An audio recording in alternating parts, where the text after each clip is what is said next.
Assalamualaikum warahmatullahi wabarakatuh. Salam dan bahagia Bapak dan Ibu guru hebat.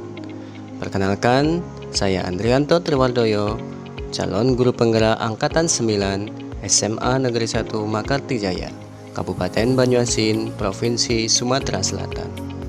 Pada kesempatan ini, saya akan membagikan aksi nyata modul 1.4 tentang budaya positif praktik segitiga restitusi.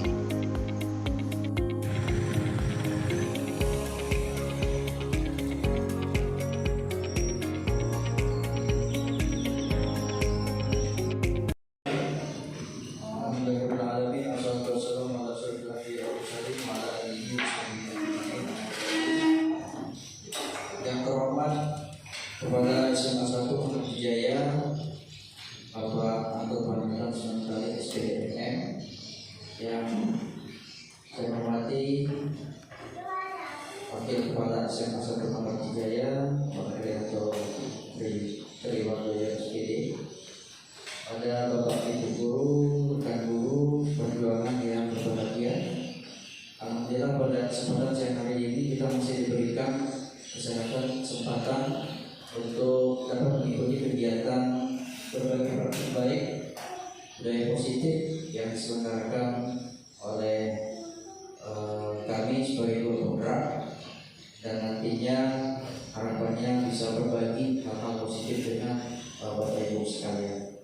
Salam dan salam semoga tercurah pada junjungan kita Nabi Muhammad SAW, pada keluarga sahabat serta pengikutnya sekalian yang berjalan.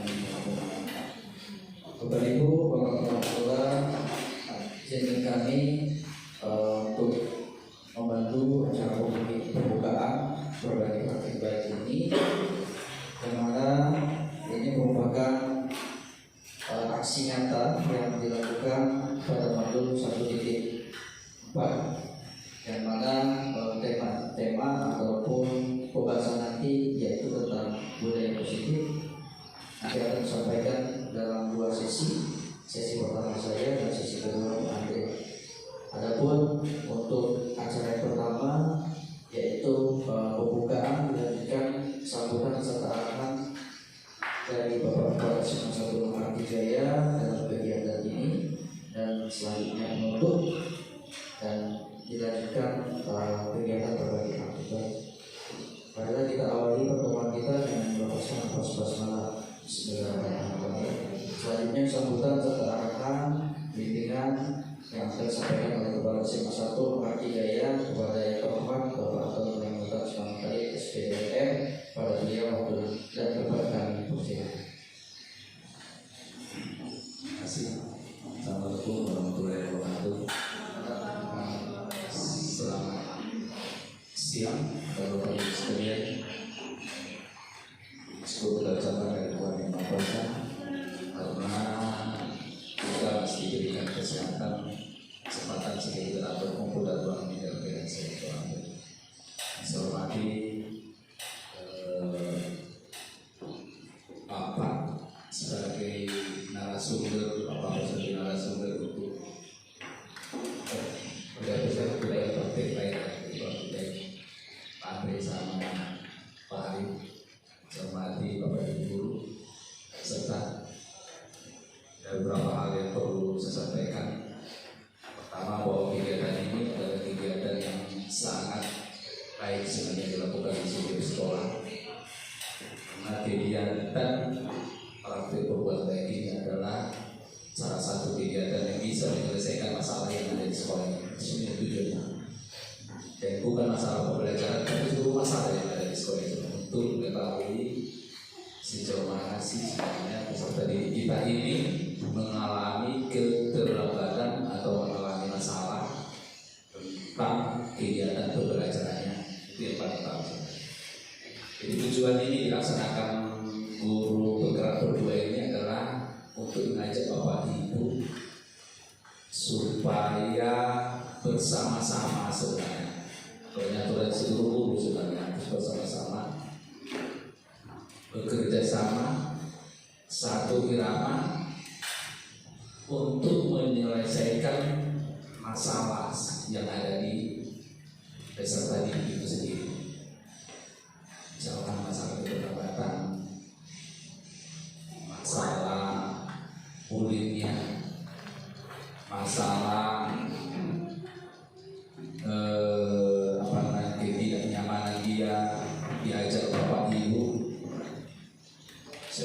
saya dulu membentuk apa namanya penjamin mutu pendidikan, tujuan saya sebenarnya itu. Tujuan saya supaya saya dapat apa sebenarnya? Dapat apa sebenarnya dari siswa itu, apa sih yang diinginkan siswa sebenarnya untuk pembelajaran dia sendiri? Sebenarnya tujuan saya. Tapi sampai sekarang ini belum saya ketemu. Belum saya ketemu apa itu. Sudah berjalan sekarang ini hampir setahun 6 bulan. Aku rasa saya sudah membentuk penjamin mutu pendidikan. Nah, sampai saat ini saya tidak dapat tertanya, karena saya ingin sebenarnya apa sih yang diinginkan siswa itu terhadap guru, karena setiap guru ini kan beda-beda sebenarnya, beda-beda setiap guru ini, dari penampilannya, dari penyampaian pelajarannya itu berbeda-beda semua. Begitu dia dapat sebenarnya dari siswa itu, maka kita akan dapat mengatasi. Tapi kalau kita tidak dapat, tidak bisa. Itulah tujuannya sekarang ini ada guru praktik untuk mengetahui itu supaya apa? Supaya dapat apa sih yang menjadi problem siswa itu di pembelajaran dia. Mungkin kalau Bapak Ibu nanti sudah diskusi, kita diskusi nanti. Diskusi Bapak Ibu sudah diskusi untuk menemukan suatu masalah. Tapi di lokalisir dulu nanti Pak Andre sama Pak Ari, jangan terlalu luas masalah yang dibahas, seperti lokalisir dulu, misalkan satu masalah aja, masalah dulu diselesaikan. Tapi saya ingin nanti dari Pak Andre sama Pak Ari itu, aku ketemu sebenarnya kepala sekolah harus ketemu solusinya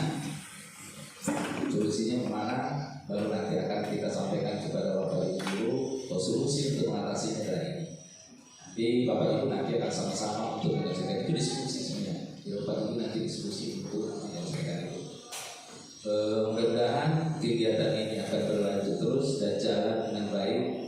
Dan kita di sekolah ini sama-sama, maksud saya itu kita sama. Misalnya sekolah ini tetap punya kepala sekolah. Nah, kalau kepala sekolah ini besok bisa pindah. Kapan saja bisa pindah ke kepala sekolah. Kalau Bapak Ibu, apalagi yang baru-baru sudah dikekang dulu 10 tahun, minimal 10 tahun. Jadi bisa tidak. Jadi kebaikan sekolah ini adalah kebaikan Bapak Ibu guru juga. Jadi apabila Bapak Ibu berbuat baik, seperti orang ini berbuat baik ini kepada siswa, maka mudah-mudahan hasilnya baik. Karena apa yang kita tanam, pasti itulah yang kita tuai dan balik. Karena kita tanam baik, malahan juga yang tidak baik juga datang. Apalagi kita tanam yang tidak baik. Jadi harapan saya kepada Bapak Ibu, sayangi anak-anak kita ini seluruhnya, supaya supaya ada manfaatnya kepada dia dan kepada kita. Sesama bermanfaat, dia bermanfaat, kita juga bermanfaat. Jadi secara resmi kegiatan praktik berbuat baik ini pada hari ini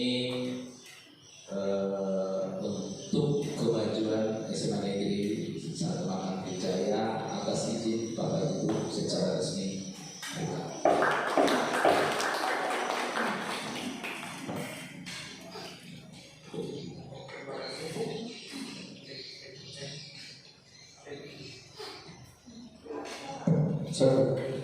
Terima kasih kami ucapkan kepada Bapak Ton yang telah memberikan arahan, bimbingan serta membuka secara resmi acara berbagi praktik baik pada siang hari ini.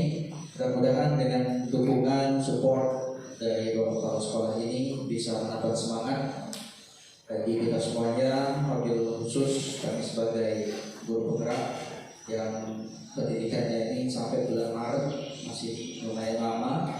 Tentunya banyak kegiatan, banyak program yang nantinya dan harapannya bisa berdampak positif dan berkontribusi untuk perubahan positif di SMA Negeri 1 Makassar Jaya.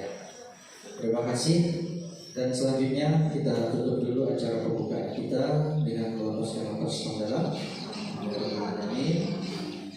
Untuk selanjutnya kita break sebentar sambil mempersiapkan untuk berbagi praktik baik untuk untuk sesi pertama yaitu budaya positif keyakinan kelas, yang akan menjadi moderator yaitu Bapak Adrianto Triwardoyo SPD, dan sebagai narasumber saya Hari Koswara SPD.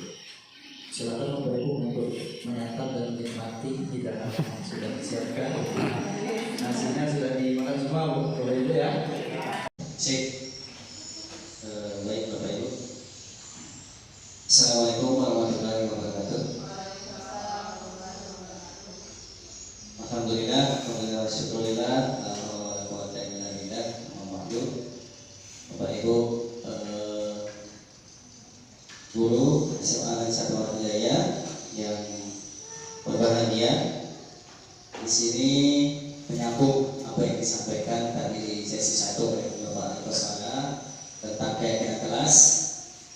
Sekarang kita masuk ke sesi 2, yaitu tentang di sini mengambil tema praktik menerapkan segitiga restitusi. Mungkin perkenalan dulu. Nama saya Andrianto Triwardoyo, 4 tanggal lahir tingkat kencana 24 Januari 1961. Saya mengampu mata pelajaran matematika.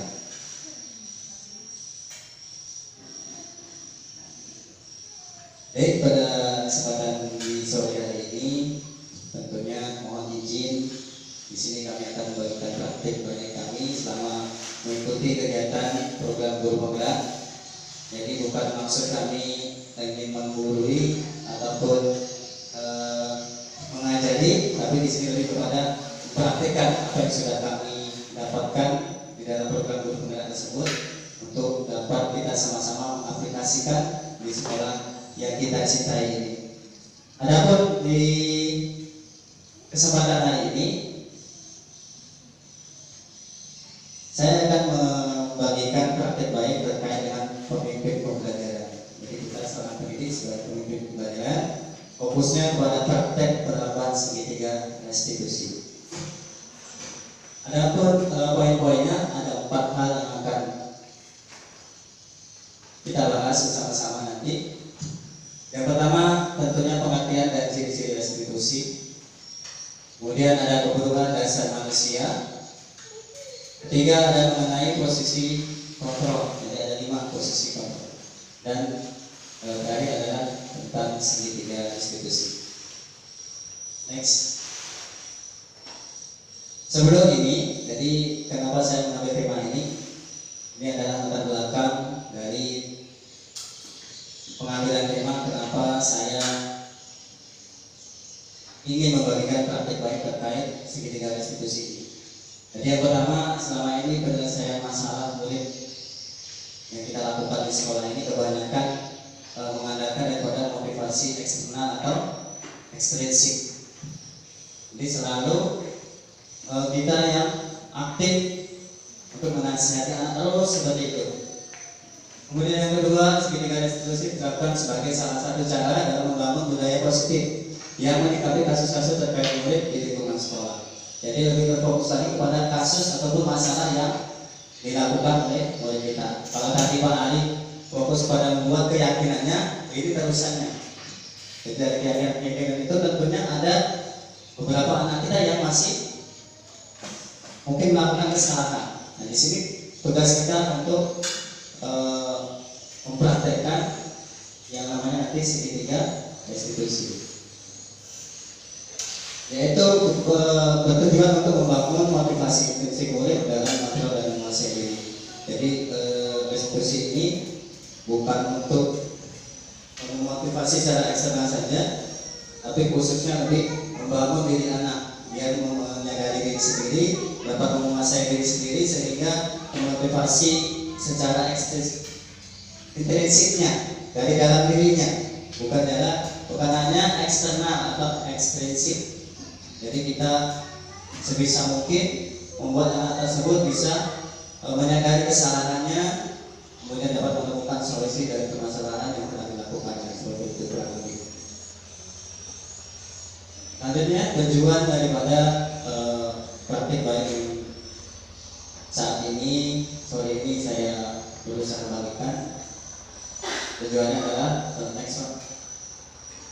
Nanti ketika kita selesai, mudah-mudahan Bapak Ibu bisa mempraktekkan penerapan segitiga restitusi ini di setiap permasalahan yang terjadi di kelas masing-masing, sehingga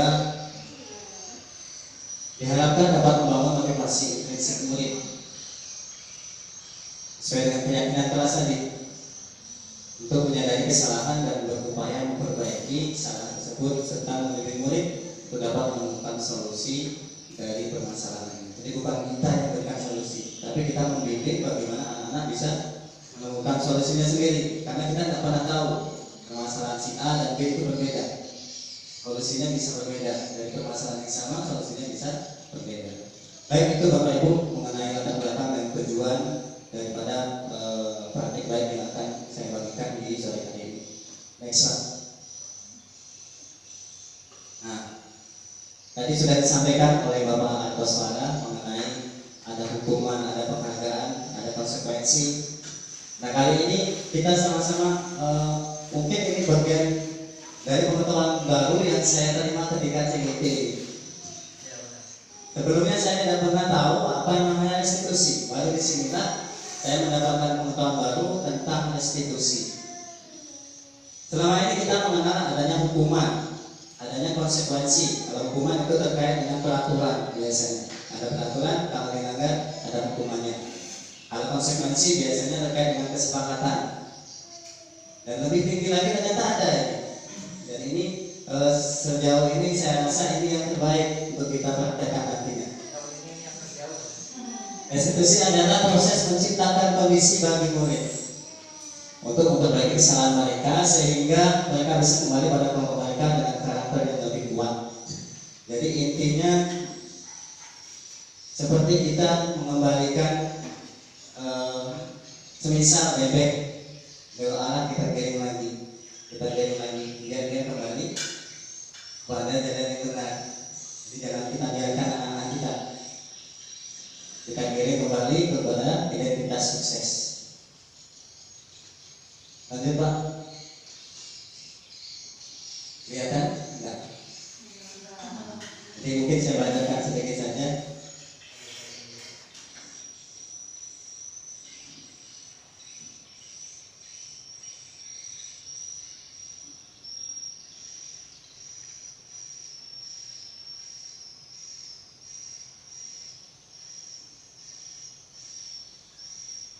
Jadi di sini ada identitas gagal dan identitas sukses, Bapak Ibu.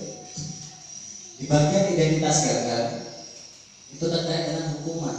Seperti yang tadi saya sampaikan, ada hukuman, ada konsekuensi, dan ada restitusi. Suatu hukuman, dan bisa lihat di kolom sebelah kiri, itu dapat menjadi sesuatu yang menyakitkan yang harus terjadi ketika kita mendapatkan hukuman. Baik itu secara fisik maupun secara psikologinya. Bisa tersakiti secara fisik, bisa hukuman fisik, bisa jadi juga menyakiti secara hati. Itu yang lebih dalamnya, nanti efeknya lebih jauh, jangka panjang. Benar. Konsekuensi juga sesuatu harus terjadi, dan restitusi itu lebih menarik. Dia memberikan pilihan kepada anak. Ya. Ada banyak poin di situ, cuman mungkin dilihat di bagian perilaku pasif agresif meningkat. Kita dari nomor 5. Perilaku pasif agresif itu meningkat ketika diterapkan sebuah hukuman. Seperti apa yang sudah kita lihat selama ini, sebuah hukuman itu hanya sesaat saja. Konsekuensi juga hanya dalam jangka waktu yang pendek. Tapi kita nanti ketika kita bisa mempraktikkan restitusi ini, maka kita bisa memecahkan masalahnya. Jadi selama ini kita fokus kepada tindakannya, tidak fokus kepada akar permasalahannya. Karena setiap anak berbeda-beda nantinya. Yang terlambat si A, si D. Kalau dalam peraturan terlambat bisa hukumannya adalah lari keliling lapangan. Kemudian terlambat lagi lari keliling lapangan. Padahal bisa saja berbeda Bapak Ibu. Yang satu terlambat karena apa? Yang satu terlambat karena apa? Ketika diterapkan hukuman yang sama, maka itu akan menyakiti anak dan membuat perilaku pasif agresif. Mungkin dia bisa respon marah, responnya sedih dan sebagainya. Jadi kita terlebih dahulu memahami apa yang sebenarnya terjadi kenapa bisa terlambat seperti itu. Lanjut Pak Ari mungkin. Nah, di sini ada 9 ciri-ciri restitusi yang harus kita pahami terlebih dahulu.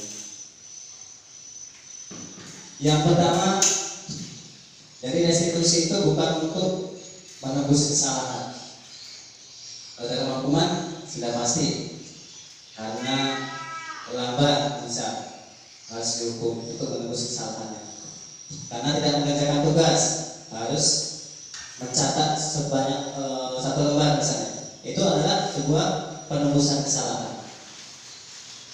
Namun di restitusi ini lebih kepada untuk merefleksi. Jadi bukan belajar dari kesalahan. Kita rubah kalimatnya. Selama ini kalimatnya adalah belajar dari kesalahan. Kalau belajar dari kesalahan kita salah terus. Ya, jadi merefleksi. Kemarin kita berbuat salah, mungkin salah satu murid kita berbuat salah. Direfleksi, apa akan permasalahannya? Itu salah satu ciri-ciri dari restitusi.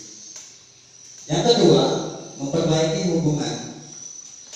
Coba kita bayangkan, ketika kita memarahi anak, bagaimana hubungan kita dengan murid, dengan anak? Si anak-anak rata-rata kalau kita sering memarahi, sering menghukum, pasti cenderung akan benci dengan kita. Ada hubungan yang tidak baik antara guru dan murid. Dari praktik restitusi nanti ini dapat memperbaiki hubungan baik itu antara murid dengan guru ataupun murid dengan teman-temannya. Jadi nanti prakteknya bukan hanya kepada kita kepada murid, tetapi juga murid kepada murid. Yang ketiga, ada tawaran dan bukan paksaan. Sebagaimana kita ketahui, ketika sebuah hukuman diterapkan itu bersifat memaksa, peraturan diterapkan itu bersifat memaksa. Tetapi dalam restitusi ini tidak ada paksaan. Kita yang menawarkan kepada anak untuk mencari solusinya sendiri dari masalah yang telah dia lakukan. Selanjutnya restitusi menuntut untuk melihat ke dalam diri. Jadi bagaimana usaha kita untuk dapat menyadarkan anak, melihat kepada dirinya sendiri. Kok bisa saya melakukan kesalahan? Padahal ada yang baik seperti ini.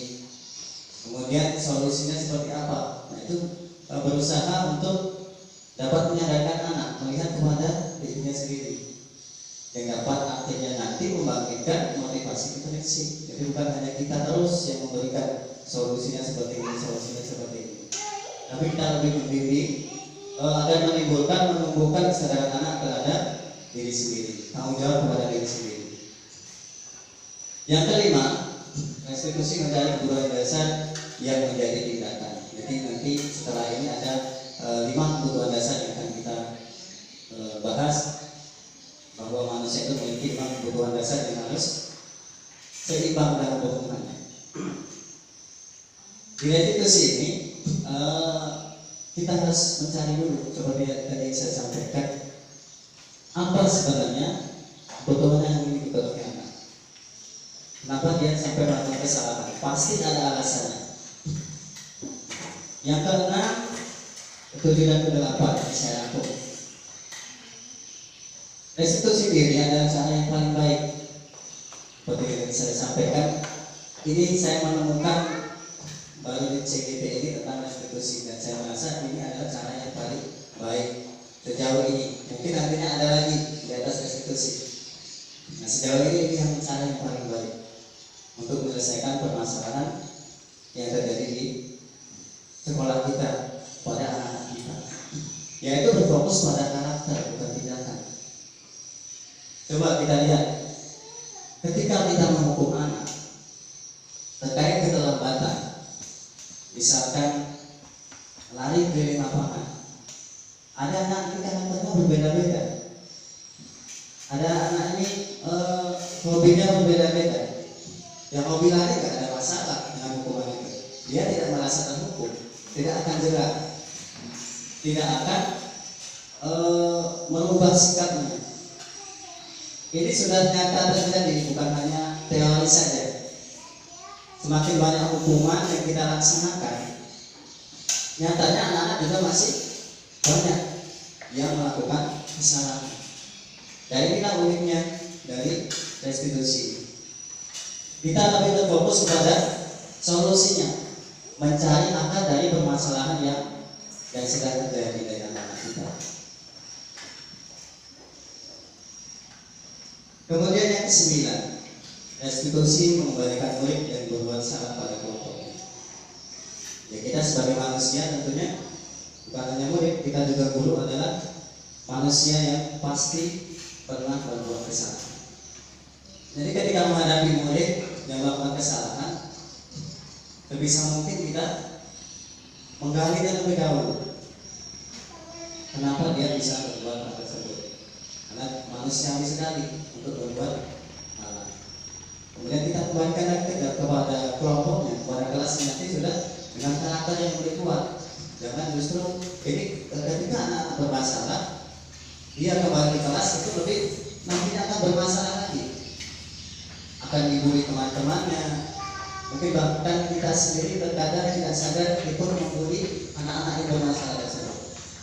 Sehingga tidak jarang anak-anak misal tidak naik kelas, kemudian kembali lagi ingin sekolah, tidak taat, yakin, karena ada ketidaknyamanan tadi, dan mengembalikannya masih dalam sesuatu yang sama, tidak ada perubahannya.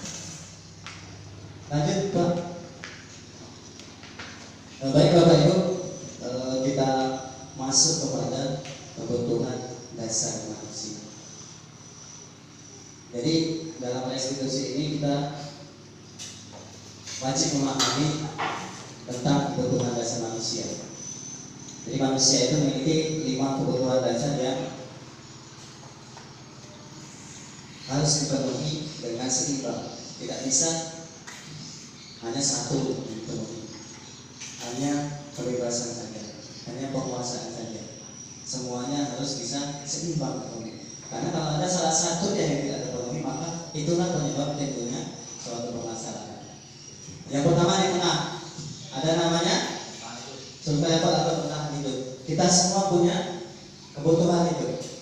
Coba kita perhatikan ketika anak-anak kita praktik.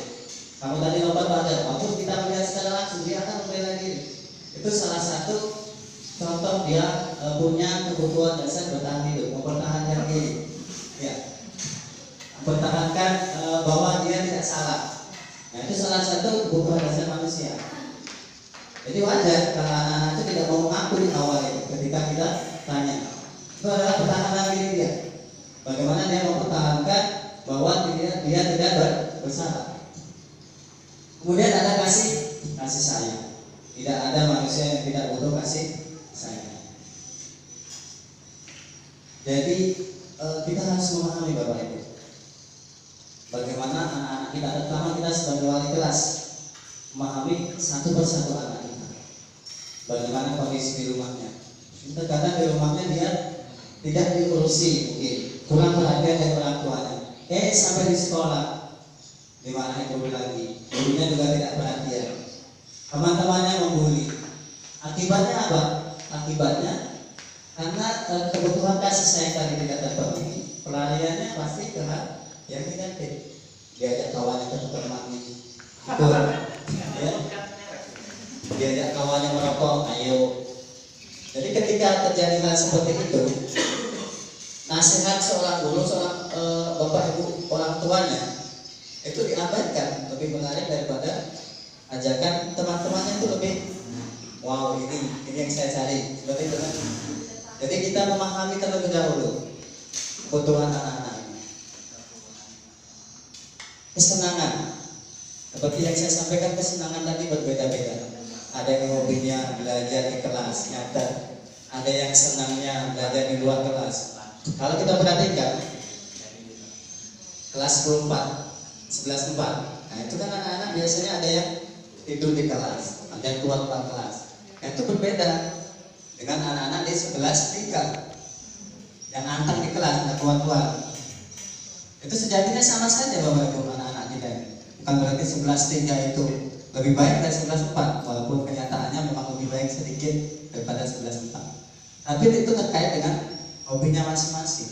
11-4 itu hobinya lebih kepada di luar. Sedikit saja kita tidak masuk, langsung keluar 11-4. Penguasaan, bagaimana dia bisa, kita saja pasti kita memiliki perasaan ingin menjadi menguasai, semuanya harus kalau bisa nurut dengan saya, gitu kan? Pasti ada sedikit kebutuhan itu. Anak-anak itu harus nurut semua dengan saya, benar-benar ini. Ada kan perasaan seperti itu, kebutuhan kita untuk dihargai oleh orang lain, menjadi seorang yang menguasai, baik itu menguasai kelas maupun menguasai sekolah, ya. Jadi ada kebutuhan seperti itu. Kebebasan. Terkadang anak-anak ini, kemarin sempat saya tanya di kelas, coba jawab dengan jujur sesuai dengan hati nurani kalian. Masih terkait dengan kesepakatan kelas ini. Kalau kalian seandainya hadir terlambat tidak ada hukuman, apakah masih mau datang tepat waktu? Banyak sebagian besar yang mengatakan tidak. Berarti dia merasa di sekolah kita ini tidak bebas, tertekan, tidak nyaman dan sebagainya. Nah, itu salah satu kebutuhan dasar manusia. Makanya tadi di materi Pak Ari ada tentang kesepakatan kelas dan timbulnya sebuah keyakinan kelas. Itu semua berproses Bapak Ibu. Jadi tidak serta-merta langsung pada keyakinan kelas, tidak bisa. Kita tadi ada di tengah dulu ada kesepakatan kelas, kemudian ada peraturan dulu, kesepakatan, kemudian sampai pada budaya positif. Nah itu yang akan kita laksanakan step by step. Dan itu tidak bisa hanya dilaksanakan oleh satu orang. Kita semua harus berkolaborasi untuk bagaimana menciptakan budaya positif di sekolah kita ini. Next Pak. Kita lihat catat yang nonton dulu. Ini sebenarnya sudah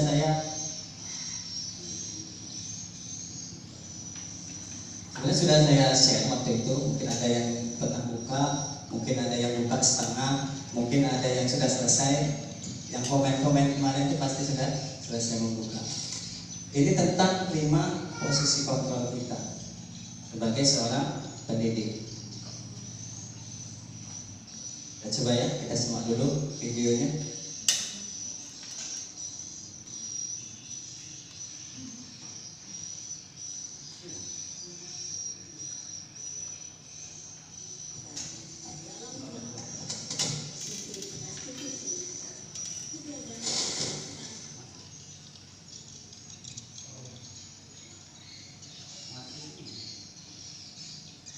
Di gede ya Pak Andre. Ada volumenya coba.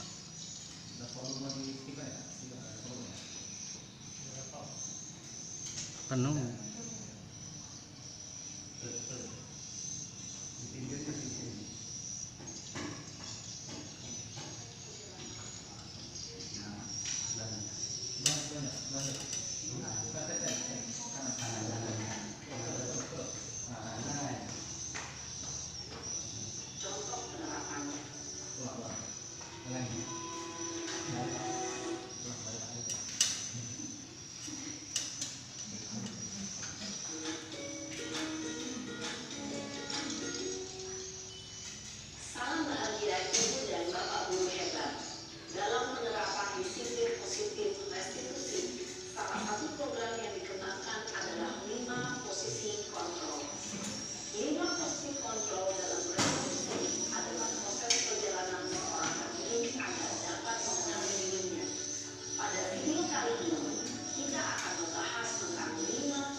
Disangka ibu tidak bisa membina kamu. Duh, gimana ini? Maaf Bu. Duh, Gusti Naren. Kamu suka ya kalau ibu itu berkata kepala sebelah. Terus, sekarang ibu harus tulis apa yang di buku absen? Ini kamu sudah sering terlambat loh. Ibu harus apa coba? Maaf Bu. Maaf sekali. Ya sudah, lain kali jangan bikin ibu susah lagi ya nak ya. Ibu tidak akan kuat lagi kalau kamu begini terus. Bisa jantungan kalau ibu itu berbapak kelas. Sana cepat kelas. Maaf ya Bu. Maaf sekali. Posisi pembuat rasa bersalah berbicara dengan nada tenang, cenderung lembut, namun kata-kata yang diutarakan membuat murid merasa menjadi orang yang gagal, memandang buruk dirinya sendiri, merasa tidak berharga, dan tidak sanggup membahagiakan orang lain. Ketika guru mengambil posisi pembuat rasa bersalah, murid akan menganggap dirinya yang bersalah dan ia akan menyimpan emosi negatif tersebut di dalam dirinya.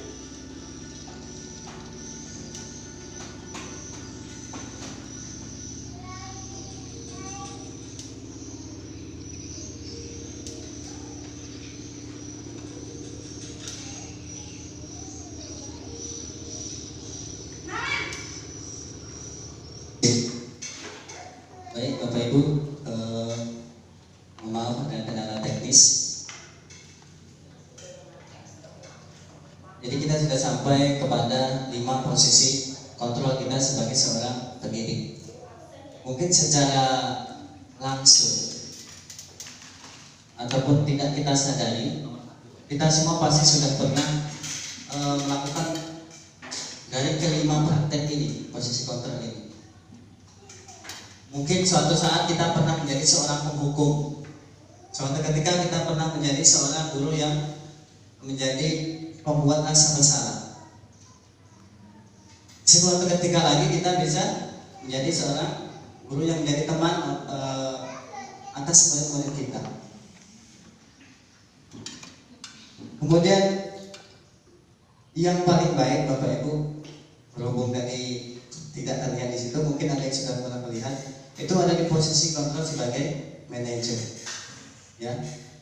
Jadi dari kelima posisi kontrol itu,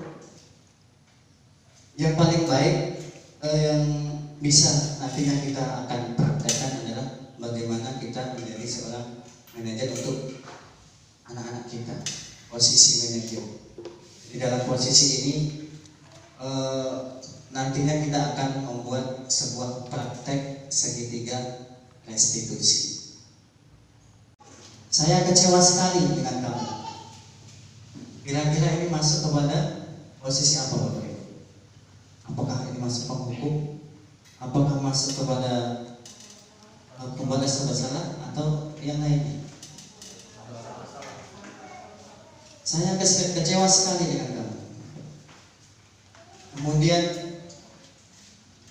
yang kedua, kamu tidak pernah benar melakukannya.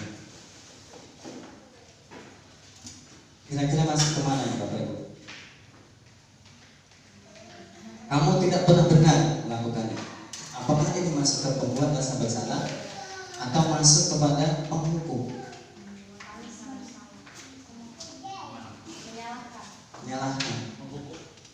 Masuk kepada, nanti kita cek dengan pasal. Yang ketiga, ayolah lakukan demi ibu bapak. Tadi ada yang Naren tadi, ayolah Naren. Nah itu masuk kepada apa?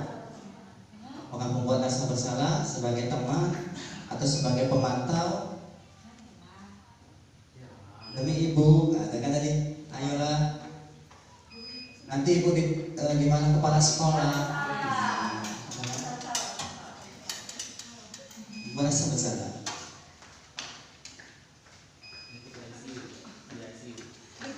Oke. Mau ada darurat sudah aktif kembali. Nah, bisa dilihat ya Bapak Ibu.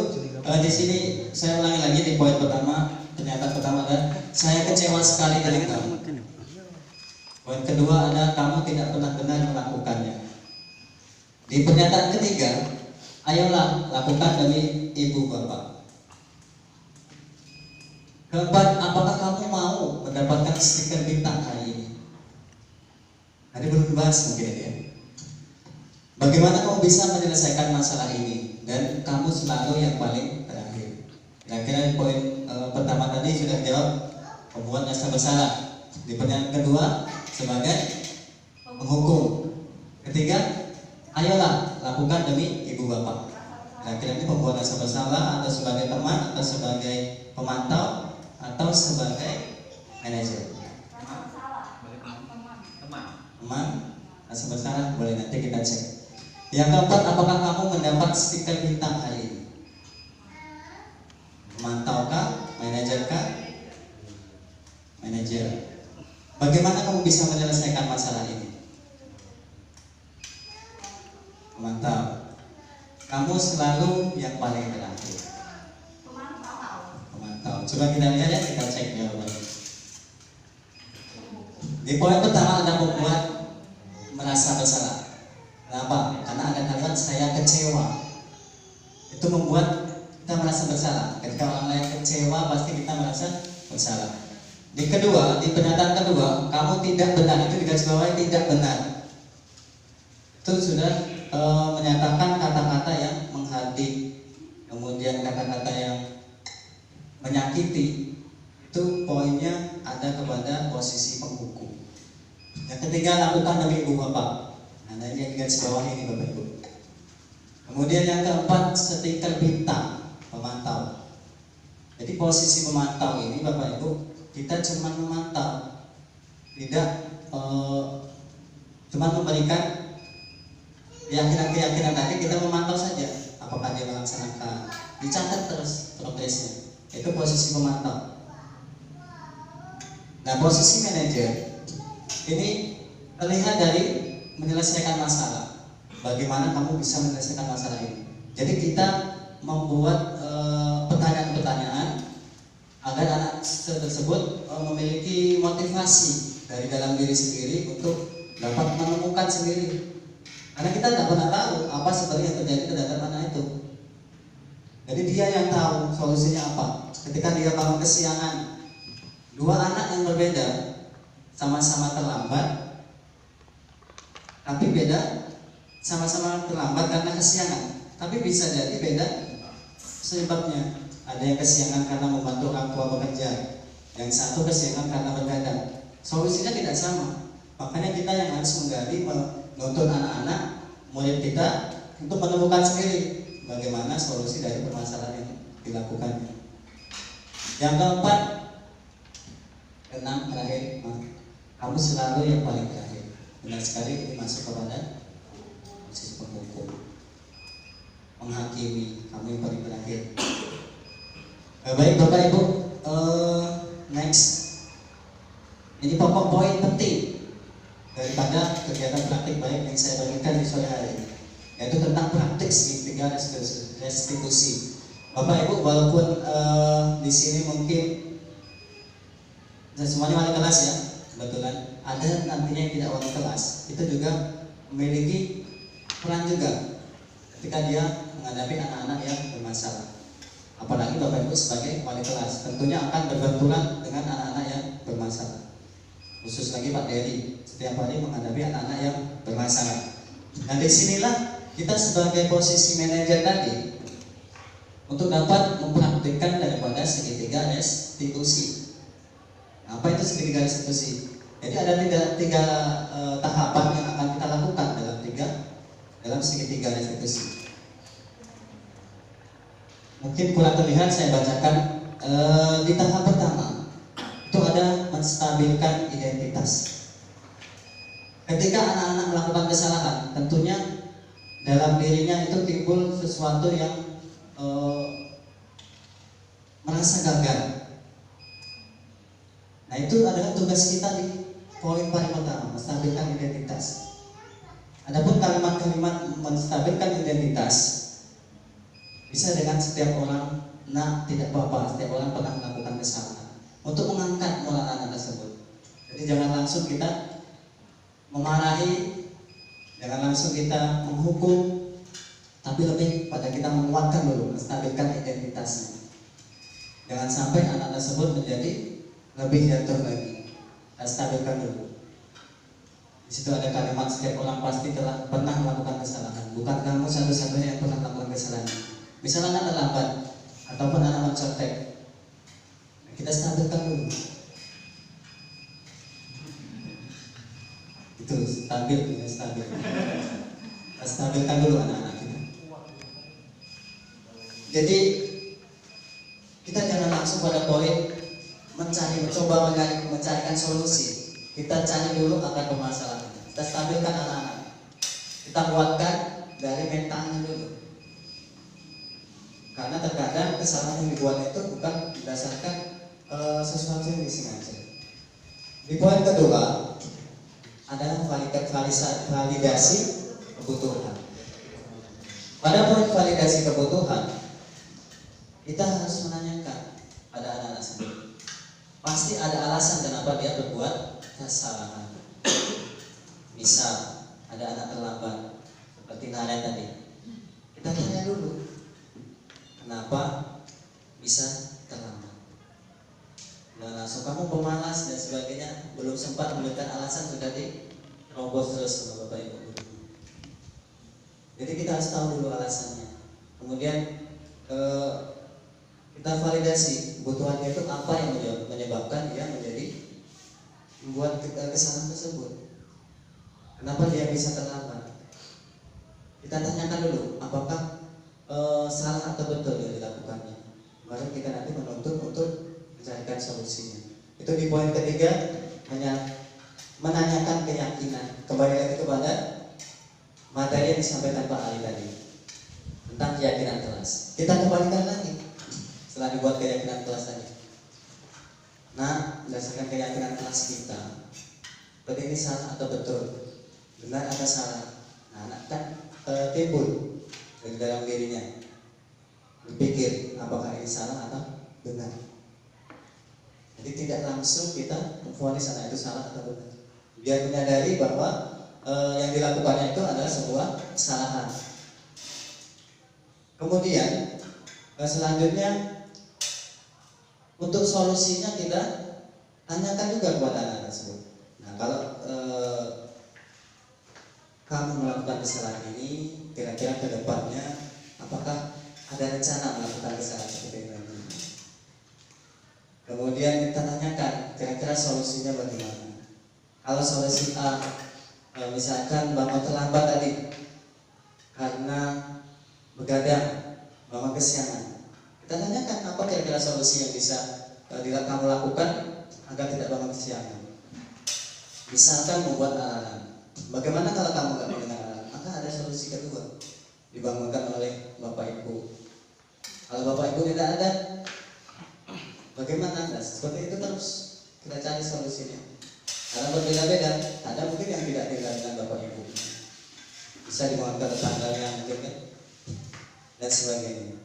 Baik, bapak ibu, next Pak Ali.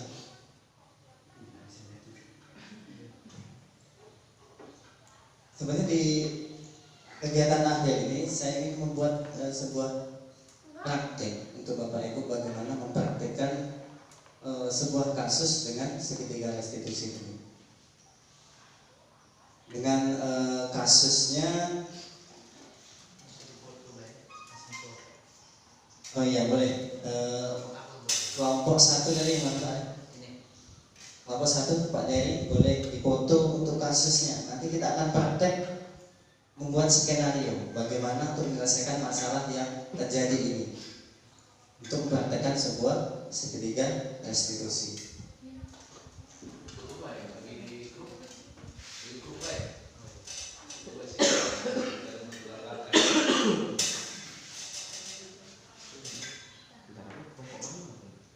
Ya, sambil menunggu dikirim fotonya, Bapak Ibu. Jadi sekali lagi untuk saya tekankan di sini, tujuan saya mempraktekkan tentang segitiga restitusi ini, bagaimana nantinya kita semua bisa terkhusus lagi di kelas ataupun sebagai wali kelas yang selalu menghadapi masalah anak-anak. Bagaimana kita menyikapi masalah tersebut tidak dengan seperti tidak harus juga Pak Dery ya. Tidak harus seperti yang diterapkan oleh Ibu yang naren tadi dengan gaya kita masing-masing. Tetapi ada poin-poin yang harus kita ambil.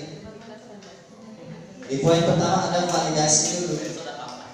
Ada menstabilkan identitas dulu, validasi baru menanyakan keyakinan.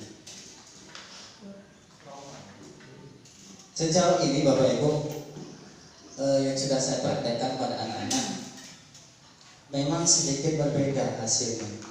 Ketika kita langsung memarahi anak tersebut dengan ketika kita mempraktekkan segitiga restitusi. Di awal mungkin anak-anak kaget ya. Kok beda gitu. Hasilnya pun sedikit berbeda. Seperti contoh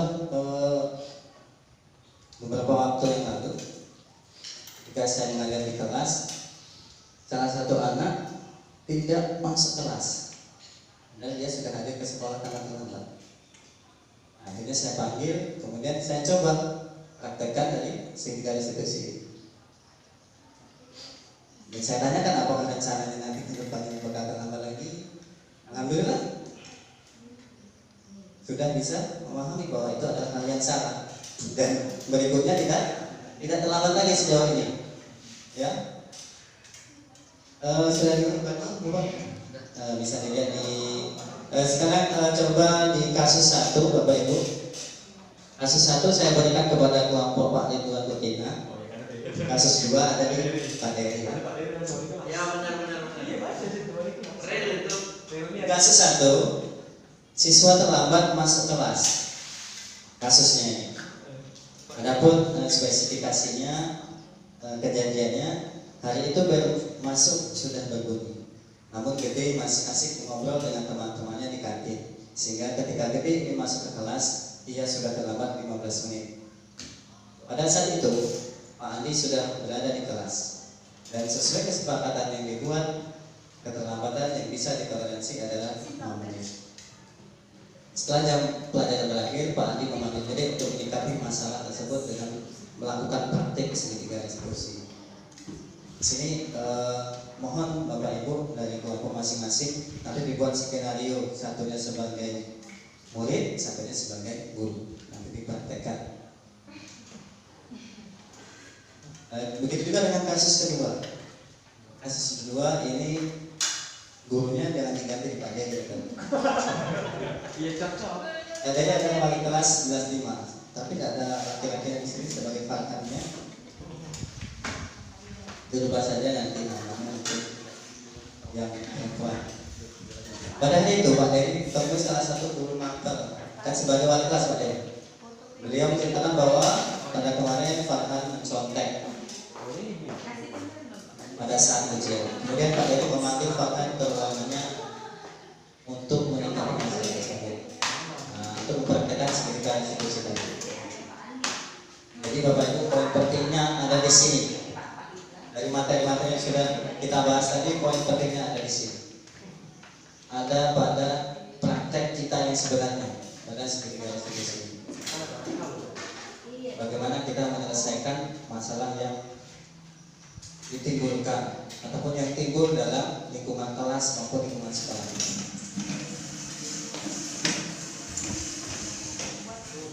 Silakan Bapak Ibu untuk berdiskusi terlebih dahulu.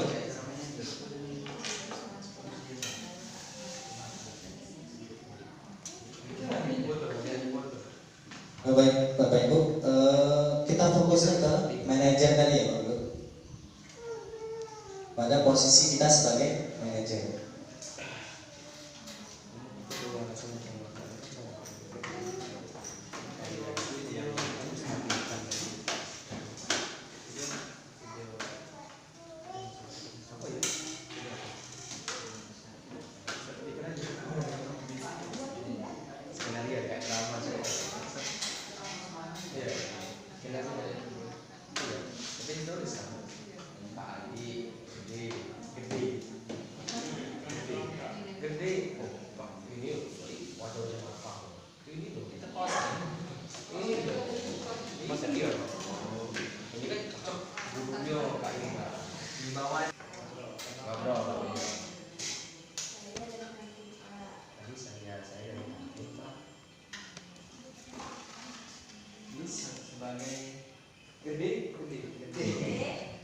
Pak Andi. Oh iya pacar ini Pak. Iya lah, kayak gua coba jajak nakal jahat sih. Pak Andi Nah, Bu Andi. Bu Andi, Bu Tina harus Tolong jangan menjual. gede, sudah makan bener. Gede, nanti mau lagi apa? Keasikan sih ya. Ngobrol, ngobrol. Iya Pak Andi, Pak. Buatnya ada kayak kepalanya. Ada Dewi, ada si validasi, sambil validasi berat validasi.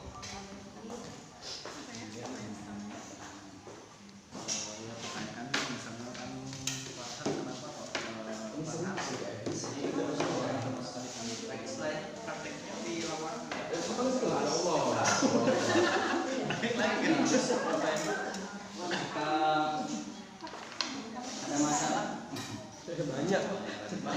selain ada masalah berarti ada teori ya biar bisa membandingkan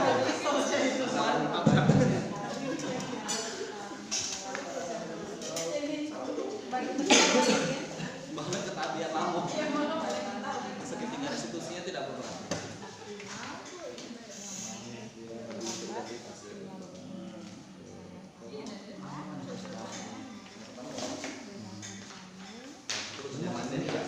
Iya dong, harus dengan mimik mukanya tuh yang menjiwai.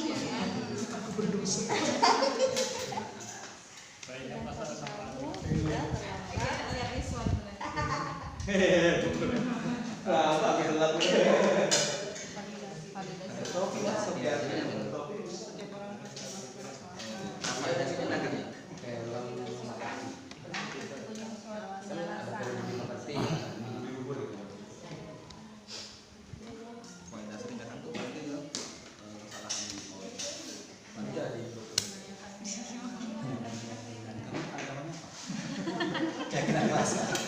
Jadi sesuai keyakinan kelas kita apakah yang kamu lakukan ini dengan saran? Apa keyakinan kelas kita? Keyakinan kelas menjaga dia jujur. Salah satu keyakinan kelas kita adalah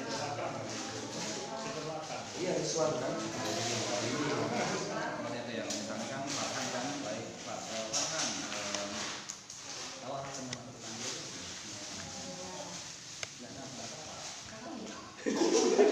Asik aja guyon. Kan ya, pasang. Terus panas. Hari 5 turun ke 1. Jadi ada bagian apa sih? Misalnya nggak tahu Pak, apa dapat makanan kan? Boleh nggak kalau bisa kita yang langsung Oh, tapi kondisi itu memang si gede itu nggak masuk kelas. Klarifikasi Itu nggak masuk kelas. Mari sini gede. Setelah itu kali setelah kelas kan. kayaknya belum itu.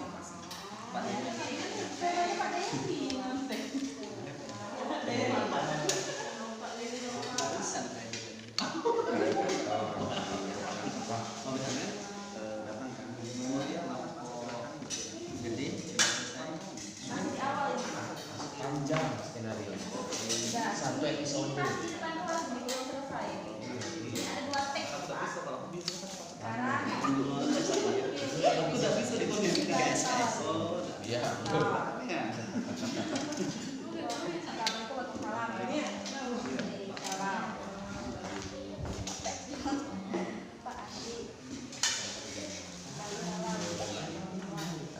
Kembali lah.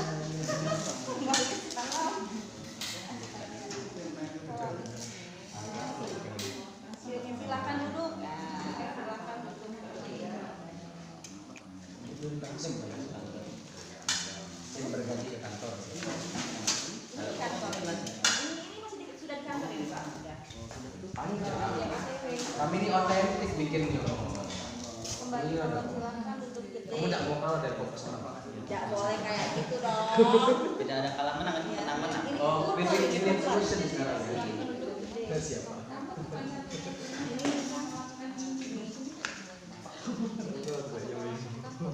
Ini di depan kelas, kelasnya. Ayo, Pak Mami,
Kantor.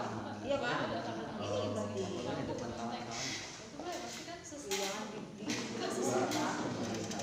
berarti. Nah, kita belum karena ini yang mana masih masih buru matau.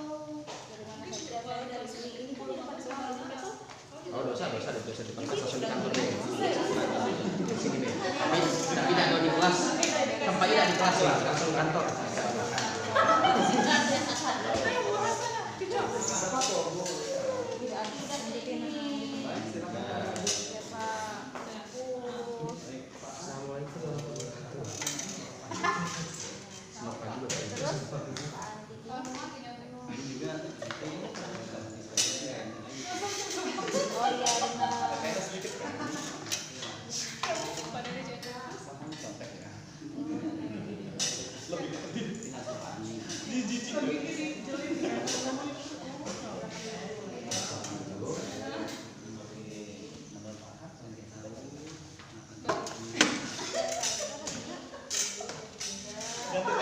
Ganti telepon.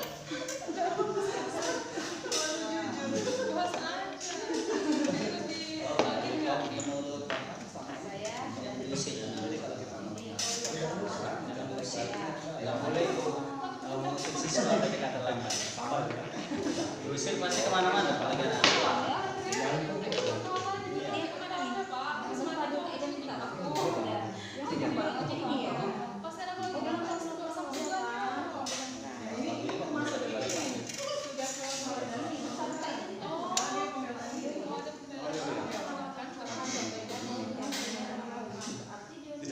Pengisian sama real tuh beda. Real tuh lebih luas. Kamu tuh nggak bisa itu.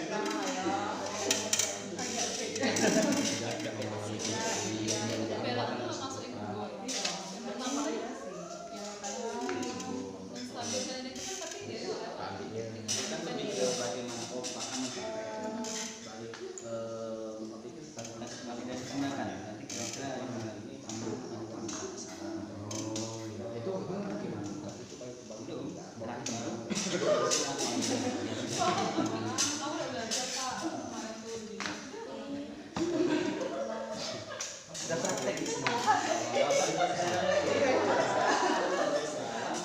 Lebih real. Dan tidak terarah. Iya, pos ya. Bisa untuk bagian-bagian. Lalu bisa.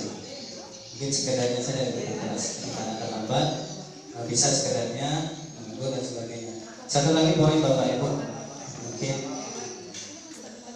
disetujui atau mungkin ada yang kurang setuju, ini terkait dengan anak-anak yang tidak boleh masuk kelas. Ini sebenarnya kalau dari versi saya, jangan sampai kita meskipun anak tersebut terlambat, jangan sampai kita menolak untuk anak tersebut masuk kelas belajar. Jadi mungkin di kesepakatan pihak kelasnya ketika terlambat mungkin hanya mendapatkan status apa, tapi tetap belajar di dalam kelas. Kita ketahui anak-anak kita ini kalau sudah keluar dari kelas tidak tahu mana. Sedangkan anak tersebut pada jam itu adalah tanggung jawab kita. Kita tidak bisa mengatakan anak-anak di luar. Ketika anak-anak tersebut keluar tidak ikut belajar, kali saya tanya kenapa di luar tidak boleh masuk. Itu menjadi salah satu poin juga untuk kedepannya agar kita semua bisa memperhatikannya. Jangan sampai ada anak kita yang kita tolak untuk mengikuti kegiatan belajar. Baik, Bapak Ibu, dari kelompok mana yang bisa lebih dahulu? Atau mungkin bisa sampel saja satu kelompok.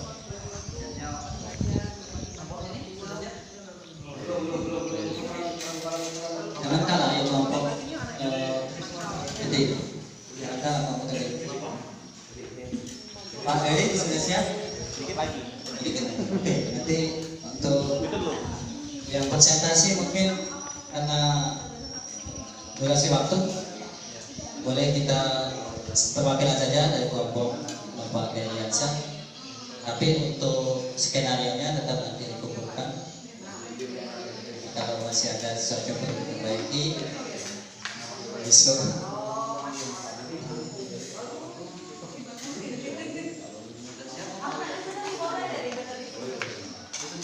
Silakan dari kelompok Pak Dery.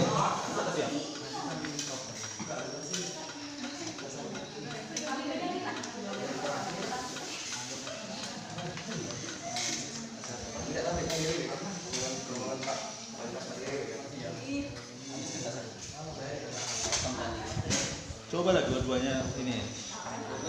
Duanya lah. Ayo. Terlalu lama. Cek di dua-duanya langsung Iya. berpraktek Sebentar Pak. sebentar, mungkin 5 menit berpraktek ke depan. Ayolah kelompok 2 apa ya? Kelompok Pak Dery dulu mungkin, apa kelompok Pak Ridwan dulu? Di sini tidak ada benar, tidak ada salah. Kita sama-sama mencoba. Baik, tepuk tangan untuk kelompok Bapak Dery. Ini luar biasa ini, sambil di video nanti bisa masuk di YouTube. Bisa nanti untuk praktek baik Bapak Ibu di PM. Satu cek. Belum duduk berarti murid itu. Belum. Kamera. Rolling. Action.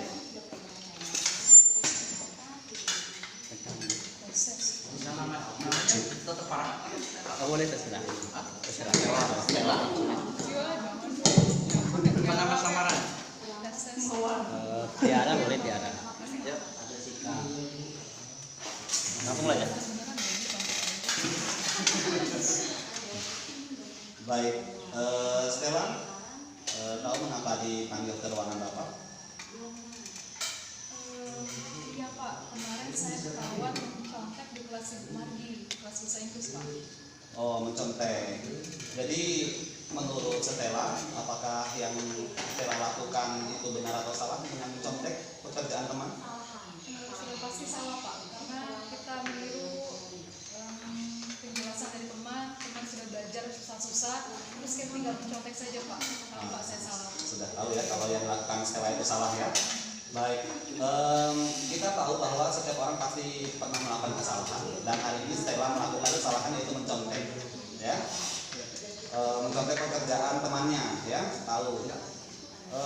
Kalau boleh tahu, mengapa alasan Stella itu mencontek pekerjaan teman ataupun pada saat ujian tadi?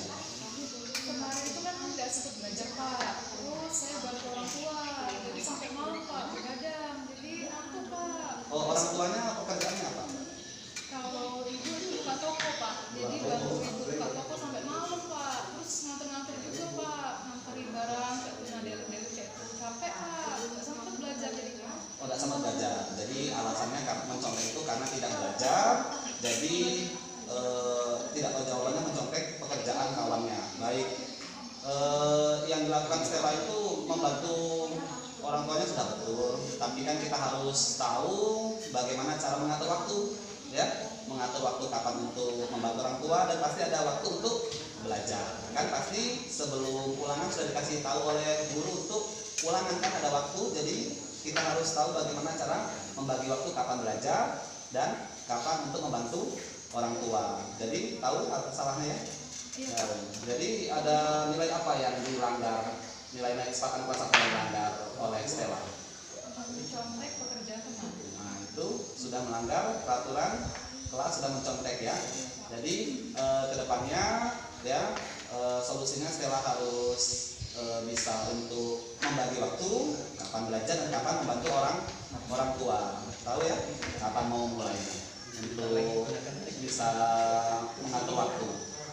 Besok nggak bareng sama ibu dulu Pak, Iya. jadi mungkin bisa dia kasih tahu ibu kapan bantu ibunya, terus sudah itu sisanya belajar Pak, biar nggak nyontek lagi. Ya, harus belajar ya. Jadi harus komunikasi dengan orang tua ya, bahwa ada ulangan ya, pasti orang tuanya paham bahwa memang belajar itu penting ya. Apa cita-cita Stella ke depan mau jadi apa? Mau jadi seperti Pak Dery. Minimal seperti Bapak ya. Bapak harapkan lebih bagus lagi dari Pak Dery, lebih baik lagi dari Pak Dery. Baik, terima kasih ya. Jadi Bapak harapkan apa yang kita sudah sepakati tadi, yang pertama Stella bisa mengelola waktu lagi ya, dan mulai besok sudah bisa mengelola waktu dan baik ya. Terima kasih.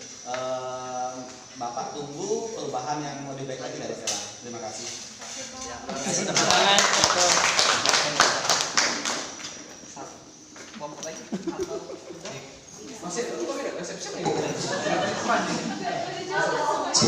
Baik, silakan untuk kelompok kedua. Menarik sekali ya dari kasus satu tadi. Mungkin kalau sedikit saja ditambahkan mentambahkan identitasnya di awal tadi, sedikit saja. Bagaimana kita mengangkat anak tersebut. Memang yang dilakukan itu kan salah, tapi setiap manusia pernah melakukan kesalahan. Jadi situ diangkat. Karena tidak semua anak langsung menyadari kesalahannya. Jadi ada yang juga langsung down. Jadi kita angkat dulu, kita stabilkan dulu identitasnya. Ya.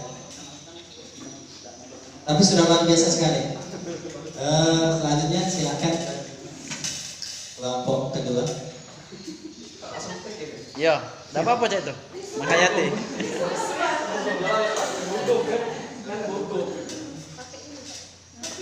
Iya. Tapi agak jauh enggak apa-apa. Ini kan kedengaran. Tengah lah ya. Iya, enggak kedengaran.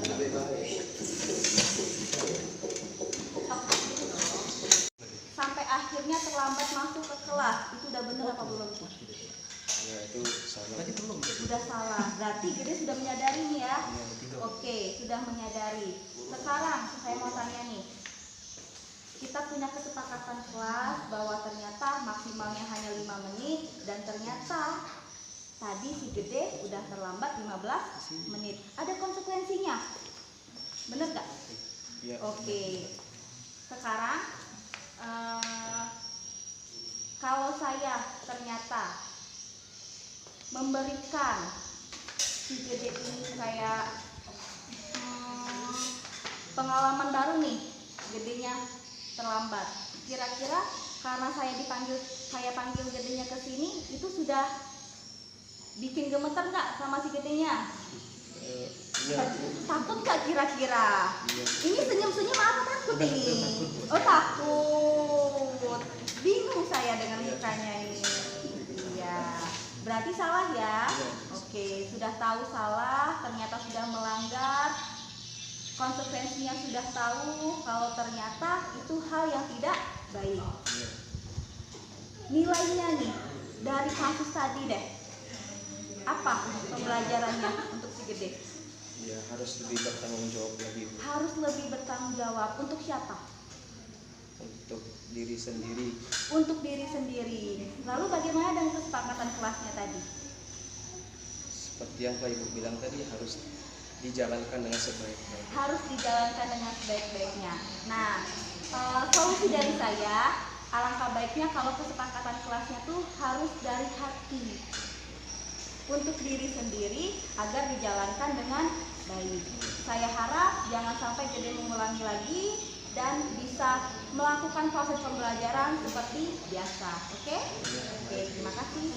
Terima kasih. Iya, hati-hati di jalan Gede ya. Ya. Ya, salimnya jangan lupa. Ya.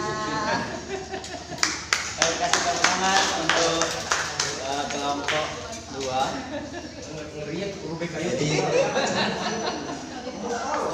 luar biasa Bapak Ibu dengan improvisasi masing-masing kita dapat praktekkan di luar skenario yang sudah dibuat Bapak. Bisa otomatis buat skenario luar biasa. Mudah-mudahan kita semua dapat mempraktekkan daripada segitiga restitusi ini demi tentunya kemajuan dari budaya yang positif yang ada di sekolah kita. Kita lakukan bersama-sama, tidak bisa kita lakukan sendiri. Mungkin itu yang bisa disampaikan untuk pertemuan kali ini sebagai refleksi bahwa selama ini mungkin yang kita lakukan ada sebagian yang masih kurang pas. Sama-sama setelah kita belajar tentang materi segitiga restitusi tadi, kita bisa sedikit memperbaiki cara kita menyikapi sebuah masalah yang dilakukan oleh anak-anak didik kita sesuai dengan kondisi, sesuai dengan karakter anak-anak yang bermasalah tersebut. Terima kasih Bapak Ibu atas waktunya. Mohon maaf apabila banyak hal-hal yang kurang berkenan. Pada Allah saya ucapkan astagfirullahaladzim. Wabillahi taufiq wal hidayah. Assalamualaikum warahmatullahi wabarakatuh. Waalaikumsalam. Ya, tepuk tangannya Bapak Ibu untuk kita semuanya. Luar biasa apa yang disampaikan oleh Pak Andre tadi, dan juga dipraktekkan secara langsung. Harapannya ini dapat berimbas dari Bapak Ibu semuanya ke murid kita, sehingga kita sama-sama bisa memperbaiki kekurangan-kekurangan atau permasalahan yang dihadapi kita sebagai pendidik terkait dengan permasalahan ya, problem yang terjadi di lingkungan sekolah ini dalam hal mendisiplinkan murid tadi. Mudah-mudahan apa yang disampaikan dapat diterapkan oleh kita semuanya. Kita lihat dulu untuk semangat, walaupun sudah sore ya, semangat tetap pagi ya. SMA Negeri 1 Makarti Jaya, unggul terdepan profesional. Ya, terima kasih atas kebersamaan ini untuk berbagi praktiknya. Mudah-mudahan ke depan nanti jika ada berbagi praktik, kami mohon partisipasi dan kerjasama dari Bapak Ibu semuanya untuk kita berkolaborasi bersama. Baiklah, 2 sesi sudah terselesaikan. Selanjutnya penutup ya. Penutup ini kami juga meminta refleksi juga dari Kepala Sekolah Pak Anton tentang kegiatan pada siang menjelang sore hari ini, dengan apa yang telah kami berikan, telah kami bagikan kepada Bapak Ibu sekalian, bahwa apa yang didapat ini ada pesan dari Pak Hermain, beliau dari tim PGP yang melakukan mandat kemarin. Saya bertanya tentang bagaimana peran kami CGP di sekolah. Beliau berpesan bahwa seorang CGP dan guru serta lingkungan di sekolah tentunya harus terjadi transformasi pendidikan. Transformasi pendidikan itu dengan kita berbagi praktik. Apa yang didapatkan oleh CGP bisa berbagi kepada guru, guru juga bisa berbagi kepada murid, murid bisa berbagi kepada temannya, sehingga paradigma yang terbangun itu sama, yang nantinya akan berdampak kepada pembentukan budaya positif di lingkungan sekolah.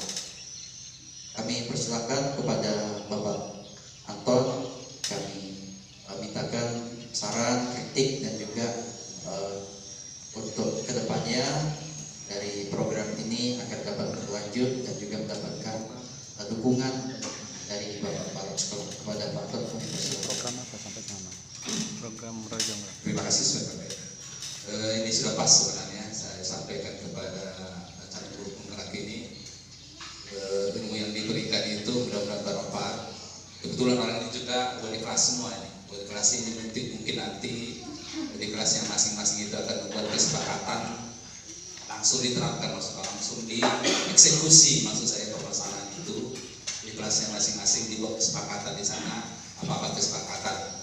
Dan mungkin nanti setelah kejadian ini mungkin tidak ada lagi yang menghukum siswanya, yang mengeluarkan siswanya, yang membuat lari. Aku sebenarnya kalau saya sendiri sebenarnya dari dulu saya pantang sebenarnya, tapi saya menghargai, kadang-kadang saya menghargai Ibu Sumi, saya menghargai Bapak Ibu. Kalau saya sebenarnya batin saya dari dulu sebenarnya berhak, makanya saya selalu kalau memanggil siswa dulu, kalau terlambat saya panggil ke rumahnya di mana. Selalu saya tanya, rumahnya di mana, kenapa terlambat? Rasanya baik macam-macam sebenarnya. Jadi baru kita bisa menyelesaikan masalah. Jadi untuk refleksi ini sangat baik, sangat saya sebagai kepala sekolah memberikan apresiasi tinggi-tingginya kepada Bapak Ibu guru yang sudah meluangkan waktunya pada saat ini untuk kebaikan sekolah ini. Mudah-mudahan sekolah ini akan semakin baik lagi ke depan Bapak Ibu. Terima kasih saya ucapkan. Juga kepada Pak Andri sama Pak Ari yang sudah memberikan materi ini. Saya lihat tadi banyak materi-materi yang sangat bermanfaat walaupun sifatnya santai tapi manfaatnya sangat banyak. Itu mungkin yang saya sampaikan karena sudah sore. Mudah-mudahan kita sama-sama membangun sekolah ini lebih baik lagi. Terima kasih. Terima kasih Pak Ton atas refleksi dan juga evaluasi untuk ke depan. Tentunya SMA kita tidak akan maju dan berkembang serta melakukan perubahan yang cepat tanpa ada dukungan dan partisipasi dari seluruh elemen yang ada di sekolah ini. Terima kasih Bapak Ibu, luar biasa. Mudah-mudahan nanti the next calon guru penggerak ini lahir dari SMA kita, dari Bapak Ibu semuanya. Saya yakin Bapak Ibu punya potensi, punya kemampuan, tinggal mengambil kesempatan itu, ya, kesempatan untuk terjun langsung menjadi guru penggerak di angkatan selanjutnya. Terima kasih. Kita tutup dengan membaca hamdalah. Alhamdulillahirobbilalamin. Selamat sore. Wassalamualaikum warahmatullahi wabarakatuh. Bapak dan Ibu guru hebat, demikian aksi nyata modul 1.4 budaya positif praktik segitiga restitusi yang dapat saya bagikan. Terima kasih. Guru bergerak Indonesia Maju. Assalamualaikum warahmatullahi wabarakatuh.